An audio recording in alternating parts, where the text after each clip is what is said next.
ভারতের রেলওয়েজ থেকে কিন্তু আবারও নিয়োগের বিজ্ঞপ্তি প্রকাশ করেছে। এখানে ৬,২৩৮টি শূন্যপদ তুমি এখানে আবেদন করতে পারবে। পশ্চিমবঙ্গের যে কোনো জায়গার বাসিন্দা হলে তুমি এখানে আবেদন করতে পারবে।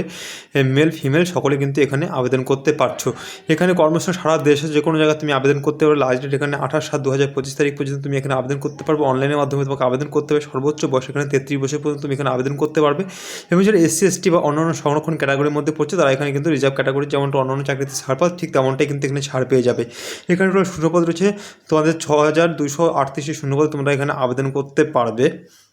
এখানে আবেদন করতে গেলে তোমাকে যেটা করতে হবে, এখানে মাধ্যমিক পাস করতে হবে তোমাকে, সঙ্গে তোমাকে এসসিবিটি এনসিবিটি বা আইটিআই যে কোনো স্বীকৃতি বোর্ড থেকে তোমাকে কিন্তু করা থাকতে হবে কোর্সগুলো, তাহলে তুমি এখানে আবেদন করতে পারবে। এবং যারা টেকনিক্যাল গাইড যারা ব্যাচেলার ডিগ্রি সায়েন্স নিয়ে পড়েছে তারা কিন্তু এখানে ফিজিক্স ইলেকট্রিশিয়ান বা কম্পিউটার সায়েন্স নিয়ে পড়েছে তারা এখানে আবেদন করতে পারবে। এখানে টোটাল আবেদন কী করে করবে পদ্ধতি আমার ডিসক্রিপশনে দেওয়া থাকবে লিঙ্ক, ওখান থেকে তোমরা ডাইরেক্ট কিন্তু আবেদন করতে পারবে। আর ভিডিওটি ভালো লাগলে অবশ্যই চ্যানেলটিকে সাবস্ক্রাইব করে দেবে এবং ভিডিওটি লাইক করবে। ধন্যবাদ।